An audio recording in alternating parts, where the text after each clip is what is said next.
नमस्कार दोस्तों, एक बार फिर से स्वागत कर रही हूँ आप सभी का ईडीपी ऑनलाइन मॉड्यूल के सेकंड पार्ट में प्रोडक्ट प्लानिंग एंड डेवलपमेंट के बारे में आज बात करेंगे इस सेशन के ज़रिए।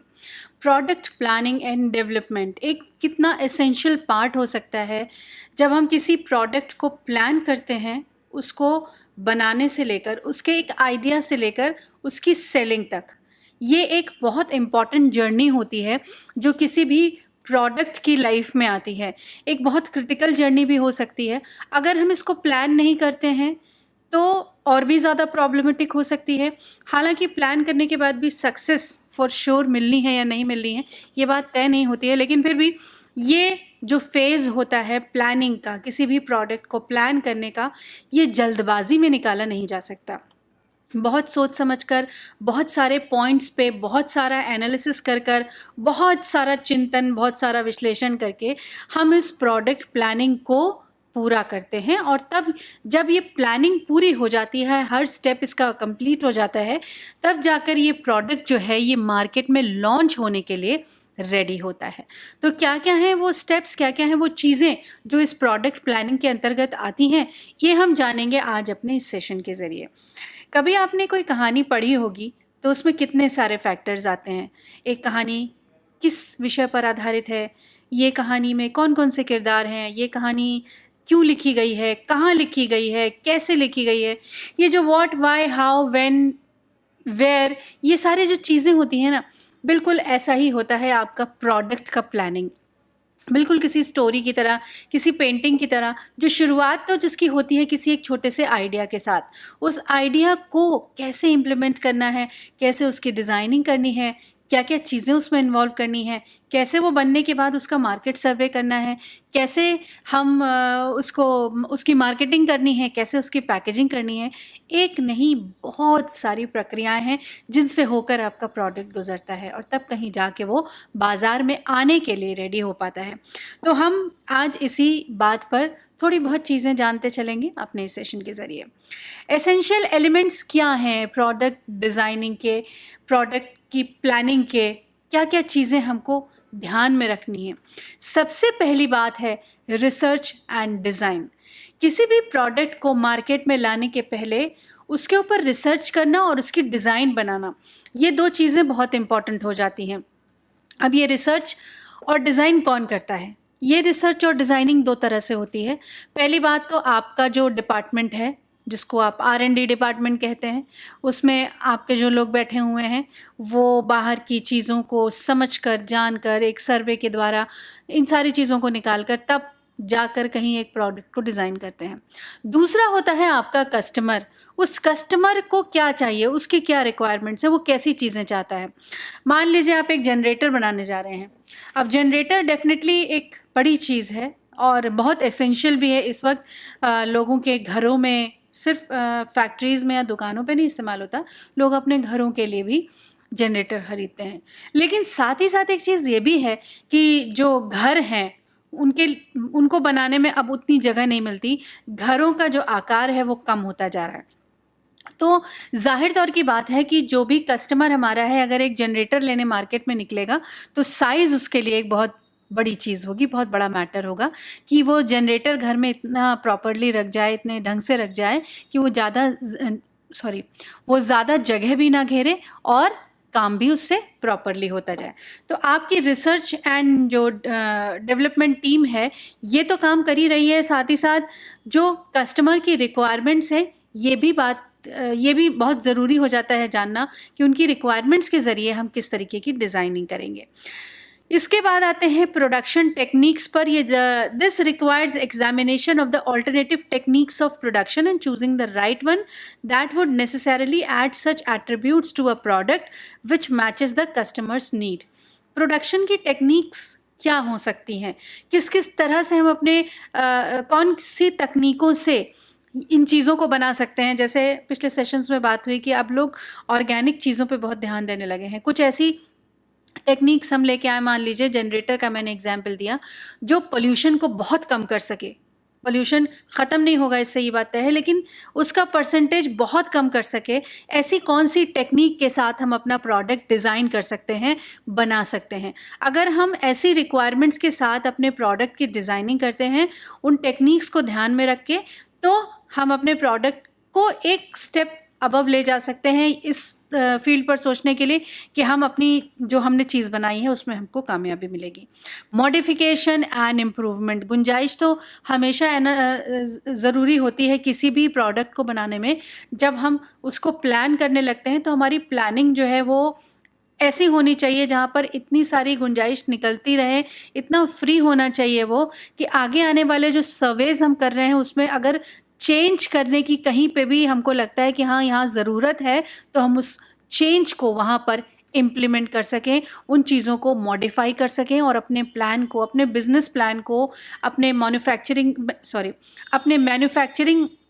जो चीज़ें हैं उनको हम परफेक्शन की आकार में आगे बढ़ा सकें। इसके साथ साथ प्रोडक्ट एलिमिनेशन।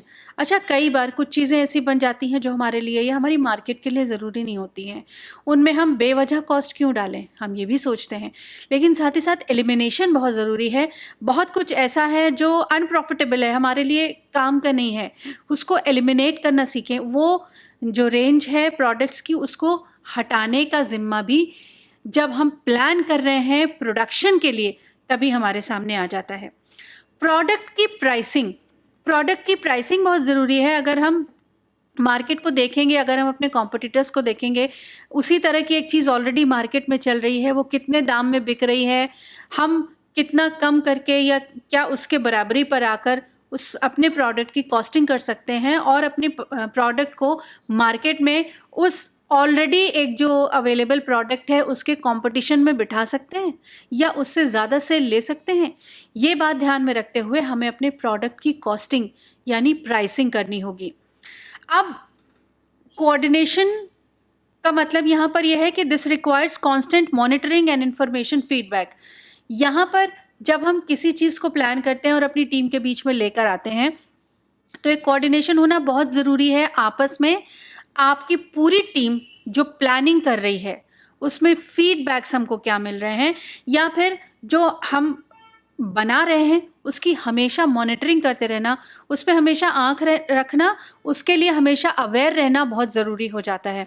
हमारा प्लान कितना सक्सेसफुल होगा इसके लिए हमें बहुत अवेयर रहना है, जागरूक रहना है और इसलिए हमें मॉनिटर करना है कि जो प्रोसेस हमने इस प्रोडक्ट को डेवलप करने के लिए की है, इसको डिज़ाइन करने के लिए की है, वो कितनी सही तरीके से आगे जा रही है।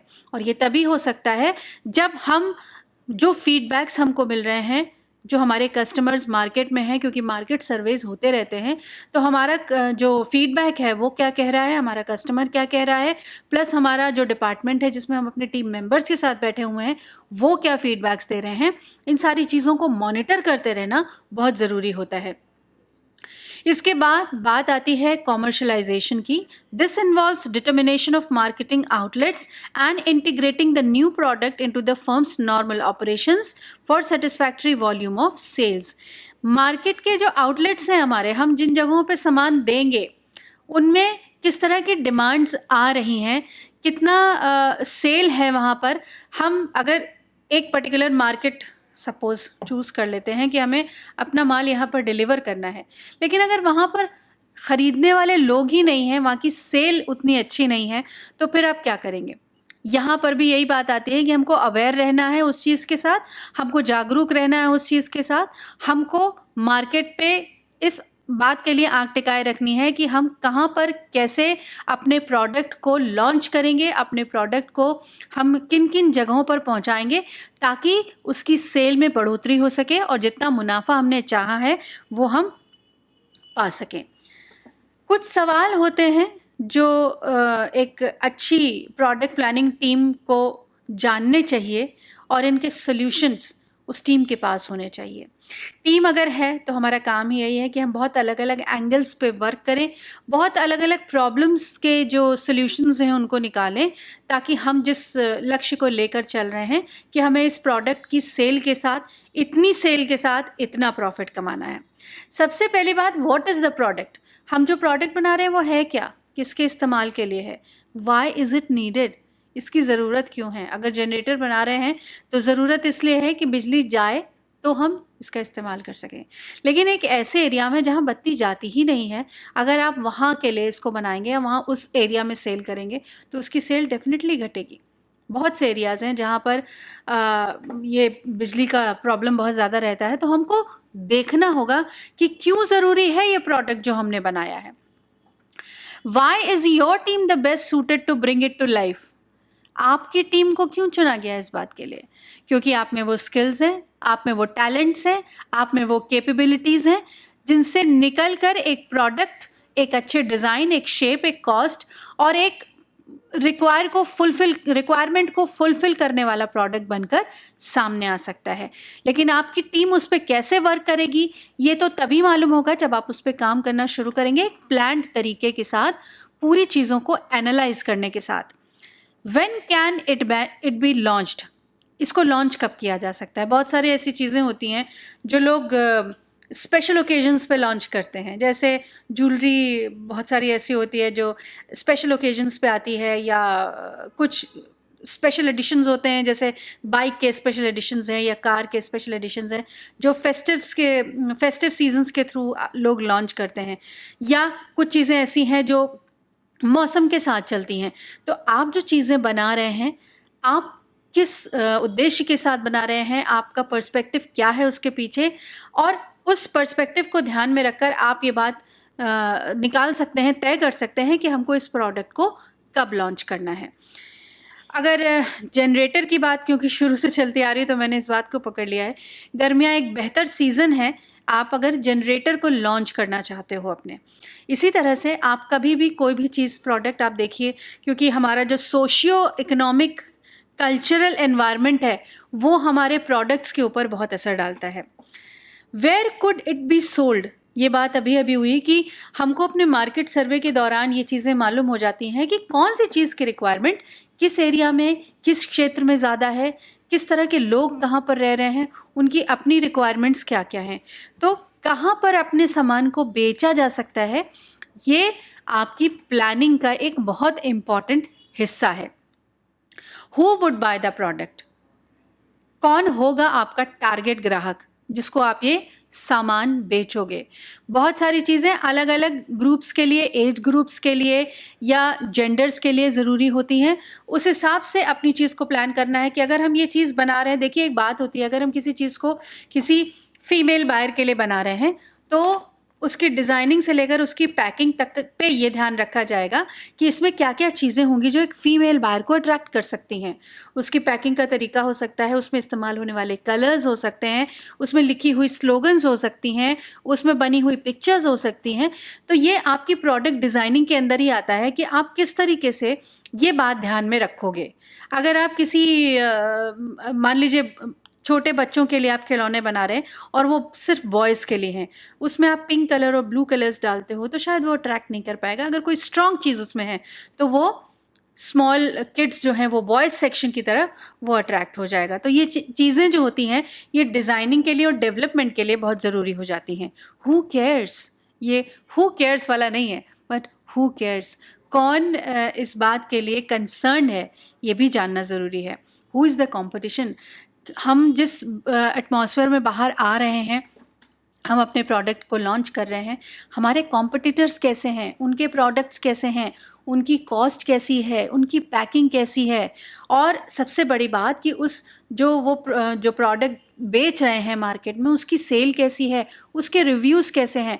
क्योंकि अब एक सेक्शन होता है रिव्यूज़ का, जब भी आप प्रोडक्ट लेते हो तो आप ये समझ पाते हो, अगला ग्राहक भी ये समझ पाता है कि हम अगर ये प्रोडक्ट लेने जा रहे हैं तो रिव्यूज़ पढ़ के हम जान सकते हैं कि हम इसमें क्या क्या चीज़ें, क्या क्या क्वालिटीज़ पा सकते हैं। What is the available market share, इस पर बहुत डिपेंड करता है। अगर आपके मार्केट शेयर्स हाई हैं तो इसका मतलब आपकी सेल बहुत अच्छी है। तो ये चीज़ें आप जब अपने डिपार्टमेंट में जब आप प्लान कर रहे हो बैठकर, तो हर छोटी से छोटी चीज़ बहुत इंपॉर्टेंट हो सकती है, और आप जिसको बहुत बड़ा समझ रहे हो शायद वो इतना इंपॉर्टेंट ना हो, लेकिन उस पर ध्यान रखना, उस पर फोकस करना बहुत ज़रूरी हो जाता है। What kind of market growth is possible and for how long, किस तरह की हम अगर बाज़ार में जा रहे हैं तो हमको कितनी ग्रोथ मिल सकती है, कितना प्रॉफिट हमें अर्न हो सकता है और ये कितने दिन तक चल सकता है, क्योंकि कंपटीशन का युग और चेंजेस का युग। सबसे बड़ी बात कि हर 3 महीने में, 2 महीने में, 1 महीने में एक ही चीज़ की बहुत सारी नई तकनीकें आ जाती हैं और क्योंकि एक नई टेक्नीक आती है तो प्रोडक्ट से मिलते-जुलते बहुत सारे बेटर प्रोडक्ट की जो रेंजेस हैं वो मार्केट में आ जाती हैं। तो ये जानना ज़रूरी है कि हम जो प्रोडक्ट मार्केट में डाल रहे हैं वो कितना, उसका ड्यूरेबिलिटी क्या है, वो हम कब तक चला पाएंगे और कब तक चला पाएंगे वाली जो चीज़ होगी ये आपके प्रोडक्ट की कॉस्टिंग में आपकी बड़ी मदद करेगी, क्योंकि अननेसेसरी कॉस्ट आपकी नहीं लगेगी। आप अगर एक प्रॉपर प्लानिंग के साथ टाइम ड्यूरेशन को देखते हुए अपने प्रोडक्ट को डिज़ाइन करोगे और मार्केट में लाओगे तो आप अननेसेसरी जो आपके लॉसेस हैं उससे बच सकते हो। What is the profit margin and how could the product be manufactured and distributed? Profit margin हर व्यक्ति जब कोई भी प्रोडक्ट बनाता है तो वो प्रॉफिट के लिए ही बनाता है। कितना प्रॉफिट है और कितना मार्जिन मिल सकता है इसमें, किस तरह से हमको डिस्ट्रीब्यूट करना है, किस तरह से इसकी मार्केटिंग करनी है।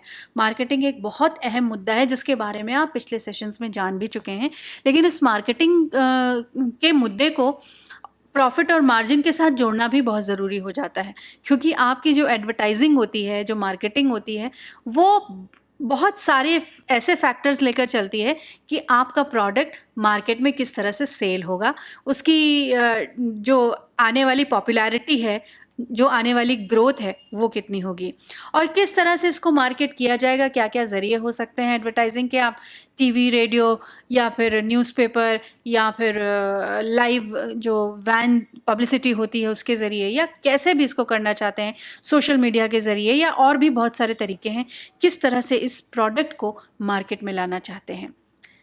नए प्रोडक्ट को डेवलप करने की प्रोसेस, हम क्योंकि एक अगर उपभोक्ता के नज़रिए से देखें तो हमारे लिए तो सिर्फ ये होता है कि प्रोडक्ट, हम किसी सुपर स्टोर में गए या किसी स्टोर में गए, हमने किसी प्रोडक्ट को देखा, वो हमको अच्छा लगा, हमने उसके ऊपर पढ़ा कि ये चीज़ें इसमें ख़ास हैं और हमने ले ली। लेकिन उस उपभोक्ता को सेटिस्फाई करने के लिए आप कितनी लंबी प्रक्रिया से गुजरते हो एज अ मैन्युफैक्चरर, ये सिर्फ आप समझ सकते हो, क्योंकि यहाँ पर सबसे पहले आपका आइडिया जनरेशन है, उसकी स्क्रीनिंग है, इसके बाद कॉन्सेप्ट का डेवलपमेंट है, इसके बाद मार्केटिंग की स्ट्रैटेजी है, किस तरह से आप उस प्रोडक्ट को मार्केट में लाओगे, बिजनेस एनालिसिस भी करना है आपको, प्रोडक्ट डेवलपमेंट भी करना है। बहुत सारे फैक्टर्स उस प्रोडक्ट में हैं जिसको आपको उसकी क्वालिटी के साथ ऊपर लाना है, टेस्ट मार्केटिंग भी करनी है और कॉमर्शलाइजेशन भी करना है। आइए थोड़ी थोड़ी बातें डिटेल में जानते हैं। Generation of new product ideas, सबसे बड़ी बात कि the first step in product planning and development is generation for ideas for the development of new innovative products. और ये आइडियाज़ आपको मिलेंगे कहाँ? यहाँ कोई भी प्रोडक्ट, अब वो समय बहुत पीछे चला गया जब कोई भी एक प्रोडक्ट बनने के बाद वो सालों साल चलता था।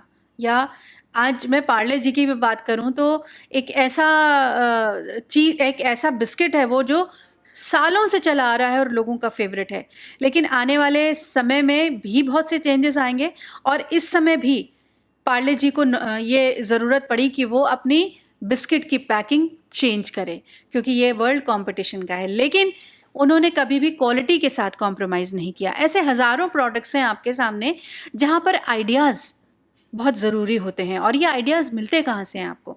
ये आइडियाज़ सबसे पहली बात से शुरू कर रही हूँ कि आपका जो रिसर्च एंड डेवलपमेंट डिपार्टमेंट है उससे भी मिलते हैं, और साथ ही साथ आपके जो कस्टमर रिव्यूज़ होते हैं उससे भी आपके पास आते हैं।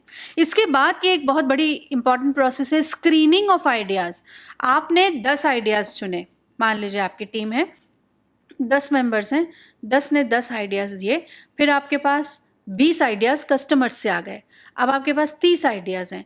अब डेफिनेटली 30 आइडियाज़ तो हम नहीं दे सकते ना उस प्रोडक्ट को बनाने के लिए, तो हमें स्क्रीन करना पड़ेगा। हम उसमें से काट छाँट करेंगे, हम पहले शायद उसको शॉर्टलिस्ट करेंगे, फिर उसमें से 3 फाइनल करेंगे, फिर उसमें से बेस्ट पॉसिबल 1 निकालेंगे।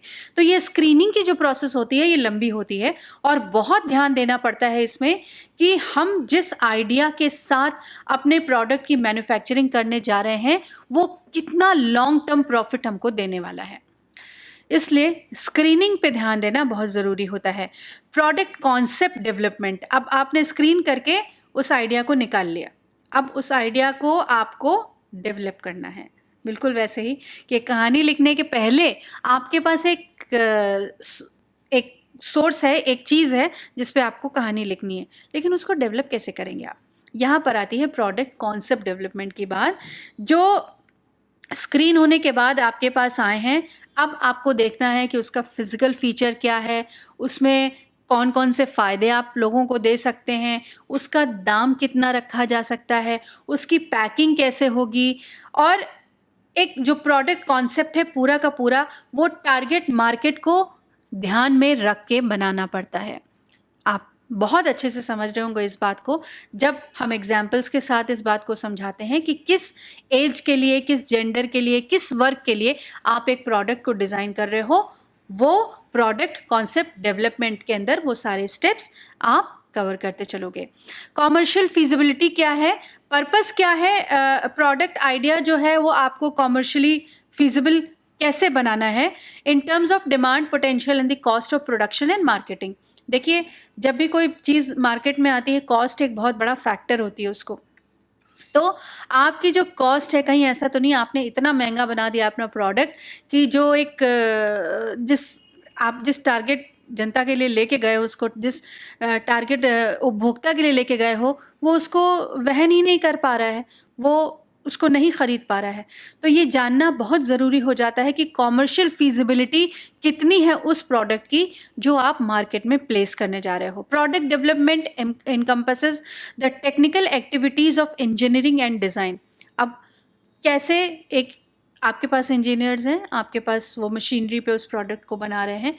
अब ये उनका काम है कि उस प्रोडक्ट को वो कैसे डेवलप कर रहे हैं, क्या उसका साइज़ है, क्या उसका शेप बनाना है, कैसे उसकी डिज़ाइन होगी, कैसा उसका वेट होगा।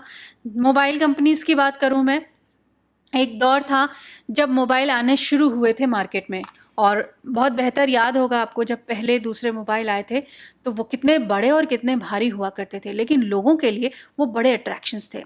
मोबाइल, अच्छा इसके पास मोबाइल है, ओहो, और इतना वो जो वेट होता था मोबाइल में वो भी मैटर नहीं करता था लोगों के लिए। लेकिन धीरे धीरे डिज़ाइन और टेक्निक्स डेवलप करती गई, और आज की डेट में सबसे ज़्यादा खूबसूरत मोबाइल वो माना जाता है जो सबसे ज़्यादा स्लीक और सबसे ज़्यादा हल्का होता है। तो अब हर मोबाइल कंपनी एक लाइटेस्ट से लाइटेस्ट मोबाइल बनाने की कोशिश में है ताकि वो सरवाइव कर सके उस भीड़ में। आप बना दीजिए भारी मोबाइल, शायद वो ड्यूरेबल ज़्यादा हो, शायद उसमें मजबूती ज़्यादा हो, शायद उसमें आप बहुत अच्छे फीचर्स डाल दें, लेकिन जो सबसे पहली चीज़ आते ही हाथ में, मोबाइल बहुत हल्का है ना, बहुत इसमें वेट नहीं है, बहुत स्लीक है। ये चीज़ मैटर करती है आज के हर मोबाइल उपभोक्ता के लिए। तो जब हम इंजीनियरिंग डिपार्टमेंट की तरफ बढ़ते हैं तो उसको ये ध्यान रखना होता है कि प्रेजेंट सिनेरियो के साथ, प्रेजेंट मार्केट जो चीज़ चल रही, ट्रेंड चल रहा है, उसके हिसाब से हमको प्रोडक्ट को कैसे डिज़ाइन करना है। इसके बाद बात आती है टेस्ट मार्केटिंग की। आपका प्रोडक्ट तैयार हो चुका है, लेकिन अब टेस्ट करना बहुत ज़रूरी है। तो ये टेस्ट आपकी टीम भी करती है, और साथ ही साथ आप इसको टेस्ट के लिए मार्केट में भी बेचते हो, ताकि जो कंज्यूमर है वो उससे अवेयर हो सके, उसके बेनिफिट्स को देख सके, उसमें जो क्वालिटीज़ हैं उनको देख सके, और ये समझ सके कि उसको ये प्रोडक्ट लेना है या नहीं लेना है। बहुत जल्दी इस टेस्ट मार्केटिंग से आपको समझ में आ जाता है कि आपको ये जो आपने प्रोडक्ट बनाया है ये बिल्कुल एज इट इज़ मार्केट में उतार देना है, या कोई गुंजाइश हो सकती है इसमें चेंजेस की। कई बार होता है कि एक प्रोडक्ट मार्केट में आता है, वो चीज़ आपको मान लीजिए एक डिटर्जेंट पाउडर ही आया, और सिर्फ इसलिए फेल हुआ मार्केट में कि उसकी फ्रेग्रेंस नहीं अच्छी थी। तो फिर बनाने वाला क्या करेगा, तुरंत वो रिव्यूज़ इकट्ठे करके उस फ्रेग्रेंस को चेंज करने की कोशिश करेगा, और वो एक बेहतर तरीके के साथ अपने प्रोडक्ट को लॉन्च कर पाएगा। तो ये है टेस्ट मार्केटिंग। इसके बाद commercialization after the management is satisfied with the result of test marketing. जब यहाँ पर आपका जो मैनेजमेंट है इस पूरे डिपार्टमेंट का इस टेस्ट मार्केटिंग से, क्योंकि अब आपका प्रोडक्ट फाइनल स्टेज पर है, तैयार हो चुका है, मार्केट में टेस्ट हो चुका है, तब हामी भरती है ये डिपार्टमेंट जो आपकी मैनेजमेंट डिपार्टमेंट है कि हाँ अब ये प्रोडक्ट मार्केट में जा सकता है, और तब वो स्टेप्स, वो मेजर्स लिए जाते हैं कि इन चीज़ों को हम किस तरीके से मार्केट में ले जाएं। और अब बात शुरू होती है प्रमोशन की, मार्केटिंग की, एडवर्टाइजिंग की, उन सारी चीज़ों की जो उस प्रोडक्ट को हर घर में, हर व्यक्ति के दिमाग में, नज़र में पहुंचा दे कि हाँ, एक ऐसी चीज़ है, इस प्रोडक्ट को लॉन्च किया जा रहा है, इस प्रोडक्ट में ये क्वालिटीज़ हैं, इस प्रोडक्ट के साथ ये ऑफ़र है, इस प्रोडक्ट की ये कॉस्ट है, या ये इतना ड्यूरेबल है। सारी क्वालिटीज़ के साथ, सारे प्रमोशंस के साथ उस प्रोडक्ट को मार्केट में उतार दिया जाता है। ये है लाइफ साइकिल एक प्रोडक्ट की। अब बहुत सारी चीज़ों के साथ एक चीज़ ज़रूर आ जाती है। कई बार होता है कि हम पूरी मेहनत के साथ अपने प्रोडक्ट को मार्केट में उतारते हैं, लेकिन फिर भी वो सक्सेस नहीं हो पाता। क्या रीज़न्स हो सकते हैं, ये भी जानना बहुत ज़रूरी है। पहली बात तो सब स्टैंडर्ड डिज़ाइन और क्वालिटी। कोई भी ग्राहक किसी भी सामान को ख़रीदता है, सबसे पहली प्रायोरिटी उसकी होती है कि इस सामान की क्वालिटी क्या है। अगर उसकी क्वालिटी नहीं अच्छी है तो वो बिल्कुल भी नहीं चलेगा मार्केट में। दूसरी बात, आप उसको कितना अट्रैक्टिव तरीके से मार्केट में पहुंचा रहे हो, ग्राहकों को दे रहे हो। किसी भी जगह पर एक अच्छी पैक की हुई, खूबसूरती से पैक की हुई रखी चीज़ अपने आप किसी भी ख़रीदार का ध्यान अपनी तरफ खींच लेती है। लोग बढ़ते हैं उसकी तरफ। कई बार सिर्फ पैकिंग की वजह से सामान बिक जाता है ना। तो जो क्वालिटी है या जो डिज़ाइनिंग है प्रोडक्ट की, वो बहुत ज़रूरी है। दूसरी बात आती है फेल्योर होने की, कट थ्रोट कंपटीशन। आपके जो कॉम्पिटिटर्स मार्केट में बैठे हैं उनकी क्या स्ट्रैटेजीज़ हैं। कभी कभी इतना नेक टू नेक कंपटीशन होता है किसी एक चीज़ में कि 0.1 0.2 से भी चीज़ें ऊपर नीचे हो जाती हैं। तो कंपटीशन भी एक बड़ी अहम भूमिका निभाता है कभी कभी प्रोडक्ट के फेल होने में। Higher cost of production and distribution. कई बार इतनी ज़्यादा कॉस्ट लग जाती है प्रोडक्शन में, सामान को बनाने में, कि वो मीट नहीं कर पाती जो हमारा जिस पैसे पर हम सेल कर रहे हैं बाहर, या जो हमको प्रॉफिट मार्जिन मिलना चाहिए, वो दोनों एक दूसरे के साथ मीट नहीं कर पाती।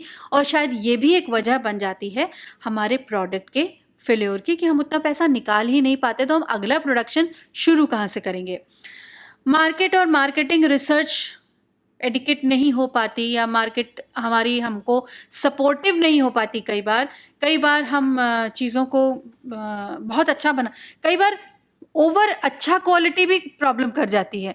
तो आप ऐसी जगहों पर जहाँ पर आपने गरम मसाला बनाया, उसमें बहुत सारे कंटेंट्स बहुत अच्छा और बहुत अच्छे प्रोपोर्शन के साथ डाले, लेकिन ऑलरेडी मार्केट में एक बड़ा ब्रांड चल रहा है जो शायद आपसे हो सकता है उसकी क्वालिटी कम हो, लेकिन क्योंकि वो ऑलरेडी स्टेब्लिश्ड है मार्केट में, तो आपका प्रोडक्ट थोड़ा सा उससे पीछे हो सकता है, या आपको वहाँ तक उस वक्त तक पहुँचने में टाइम लग सकता है जहाँ पर आपका प्रोडक्ट अपनी जगह बना पाएगा।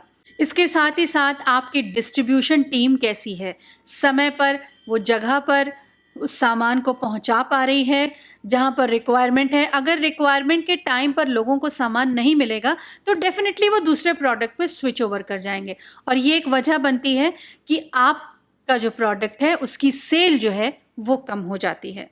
इसके बाद बात करूँगी कि जो एडवर्टीज़मेंट आप देते हैं या जो आपके मार्केटिंग मेथड्स हैं वो कितने सही हैं, कितने ज़्यादा अट्रैक्टिव हैं। एक सिंपल सा आपने स्लोगन लिख दिया, आपने टीवी पर दे दिया या आपने न्यूज़पेपर में निकाल दिया, लोगों ने पढ़ा, इधर उधर हुए, ख़त्म हो गई बात। उसी एडवर्टीज़मेंट पे अगर आप फुल फोकस करके उसको लोगों की जो आसपास का माहौल है उसके साथ रिलेट करके, लोगों की ज़रूरत के साथ रिलेट करके, लोगों की इमोशनल और इकोनॉमिकल सिचुएशंस के साथ रिलेट करके अगर उस एडवर्टीज़मेंट को आप देते हैं, लोगों के बीच में लाते हैं, तो वो चीज़ें ज़्यादा असर करती हैं। अगर पुअर मार्केटिंग स्ट्रेटजी है तो भी चांसेस हैं कि आपका जो प्रोडक्ट है ये मार्केट में सर्वाइव ना कर पाए। Absence of top flight outstanding managers in the areas of R&D। अच्छा, किसी भी डिपार्टमेंट में काम तभी सक्सेस हो पाता है जब काम कराने वाले जो लोग होते हैं उनका तरीका सही हो, एक अच्छी लीडरशिप आपके साथ हो। एक अच्छी लीडरशिप की क्वालिटी यही है कि वो सिर्फ अलग बैठकर चीज़ों को डिस्ट्रीब्यूट ना करे, बल्कि साथ में बैठ के उन चीज़ों के साथ वर्क करे, काम करे। तो अगर यहाँ पर हम लैक करते हैं, हमारा जो रिसर्च एंड डेवलपमेंट डिपार्टमेंट है, यहाँ पर अगर हमारे जो टॉप लोग हैं वो काम करने में फेल हो रहे हैं, तो भी एक मुद्दा ये बन सकता है कि आपका प्रोडक्ट बने तो पूरी मेहनत के साथ, लेकिन उसमें कुछ ऐसी खामियां रह जाएं जो मार्केट में सर्वाइव ना कर पाए। इसके साथ ही साथ कॉमर्शियली कितना वायबल है आपका प्रोडक्ट, आपको ये जानना बहुत ज़रूरी है। जो सामान हमने बना दिया उसकी उपयोगिता कितनी है, वो कितना मार्केट में सर्वाइव कर सकता है, वो कितना बिक सकता है। ये एक बहुत इंपॉर्टेंट फैक्टर है, क्योंकि मैंने अभी शुरू में ही कहा कि हम जहाँ पे प्रोडक्ट को सेल कर रहे हैं या जहाँ भी प्रोडक्ट को बना रहे हैं, वहाँ की जो भी भौगोलिक स्थिति है, सोशियो इकोनॉमिक जो कल्चरल चीज़ें हैं, उन पे बहुत डिपेंड करता है कि हमारे प्रोडक्ट की सेल कैसे होगी। साथ ही साथ हमारी टेक्नोलॉजी कितनी सही है, कितनी हाई फाई है, समय के साथ कितनी एडवांस है या समय के साथ कितनी प्रॉपर है। ऐसा तो नहीं कि हम बहुत पुरानी तकनीक पे अभी भी काम करते चले आ रहे हों। चीज़ों को रेनोवेट करना बहुत ज़रूरी होता है। आपका मकान भी पुराना होता है ना, तो आप पेंट कराते हो। इसी तरह से टेक्निक है जो बहुत ज़्यादा ज़रूरी हो जाती हैं किसी भी प्रोडक्ट की मैन्युफैक्चरिंग में। तो आप टाइम के साथ कितना चल रहे हो उन टेक्निक्स पे, उन मशीनरीज पे, उन डिज़ाइनिंग्स पे, ये बहुत ज़रूरी है। और सबसे बड़ी बात कि जो आपने समय निर्धारित कर रखा है, उस समय के साथ आप कितना फोकस कर पा रहे हो, उस समय के साथ कितना जस्टिस कर पा रहे हो, आपका प्रोडक्ट प्रोडक्शन से लेकर मार्केट पहुंचने तक टाइम के साथ कितना पाबंद है। समय की पाबंदगी को हमेशा एक सबसे बड़ा फैक्टर मानते हैं हम, और मानना भी चाहिए। लेकिन जब प्रोडक्ट डिज़ाइनिंग की बात आती है, इन सारी चीज़ों का ध्यान में रखा जाना बहुत ज़रूरी है। आज के सेशन के लिए बस इतना ही। Thank you so much.